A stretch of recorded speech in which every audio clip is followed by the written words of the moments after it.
Hello everybody, this is for my PG's third semester students, a lecture designed for them on research methodology. This lecture is conducted by Dr. Tanveer Khadija from the Department of English and Modern European Asian Languages at Khwaja Muhyiddin Chishti University, Lucknow.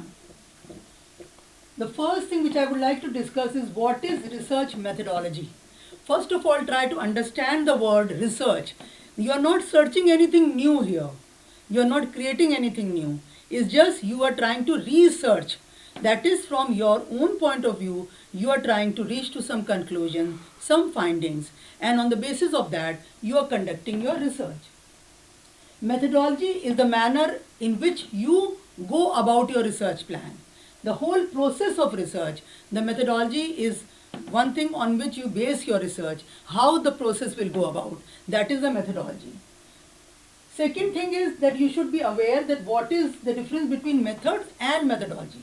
Methods are the tools which you'll be using in the process of your research, and methodology will be the kind of techniques which you'll be applying in order to reach to your goals. Third is the different approaches to research. Two major approaches are there. One is known as qualitative, another is known as quantitative. And third is different methods of research, that is the tools which you will be using. These are the four things which we will be discussing in this class.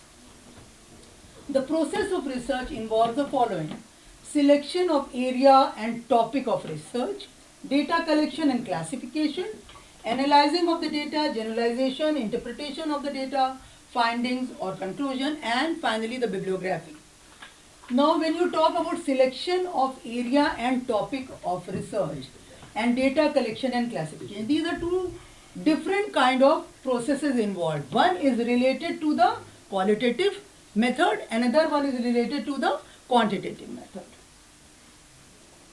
Qualitative approach is basically subjective in nature, inductive method based on the hypothesis, generalization and interpretation to establish a theory, is basically more suitable towards for arts and humanities students. Quantitative approach is objective in nature. Deductive method is used based on collection and classification of data to analyze the existing theory. It is more suitable for sciences and social sciences. But there is no hard and fast rule as such that one has to go only for qualitative approach or quantitative. Sometimes the topic is such that it demands a combination of both the approaches. So a combination of both depending on the selection of topic and area of research can be taken up. Collection and classification of data through various methods. Now as I have just told you that in the quantitative approach, the word, please try to pay attention to the word. The word is quantitative. That means dealing with the quantity. The root word is quantity. We have to depend on the figures, the facts. It is more scientific in approach. As a result, we use these methods: experiments, surveys, questionnaires, case studies, interviews, observations, and reference material as well. This kind of data is collected and then finally it is classified and analyzed. Then we reach to some kind of a conclusion. Now for example, I can give you an example of this field. Suppose we want to study that why the girls drop out from their schools or they are not able to complete their education. For this we start and plan a research. What we will be doing is, first of all, we will go and collect the data. We will divide and classify the data into three sections. First, the primary school education, then the secondary school education, and then the third will be the higher education. We will notice when we are doing the research, suppose we have noticed and we have collected the data and we have found out this, that in the primary section, most of the students, you will find that girls are going and to schools as such. But by the time they reach to secondary level, there is a slight lesser in number, and by the time they reach to higher level in the education, even lesser number is there of girls.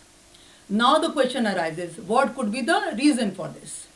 Then we'll be analyzing that data. We'll be analyzing it on the facts, on the experiments, on the observations, surveys and interviews, and we'll try to find out what could be the reasons for this.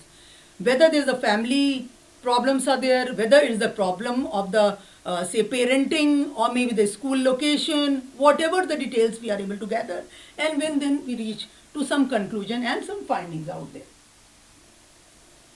Observation, experimentations to analyze the data or resources and establish a theory. And on the basis of that, after whatever we have found out, we reach to some theory. Another method is deliberation, discussions to understand and interpret and generalize the finding to draw a conclusion. The second one is dealing with the qualitative approach.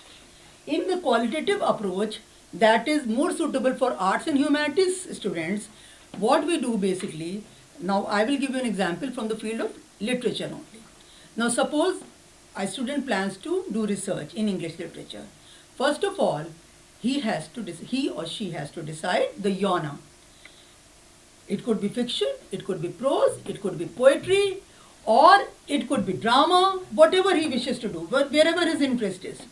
Now suppose he has selected the genre as drama.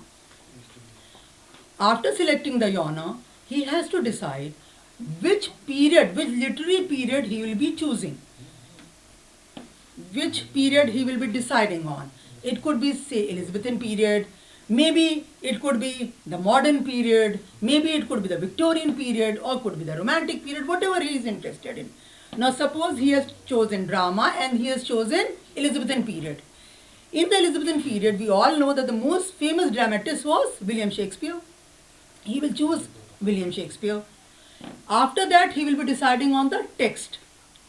Suppose he has taken up Hamlet.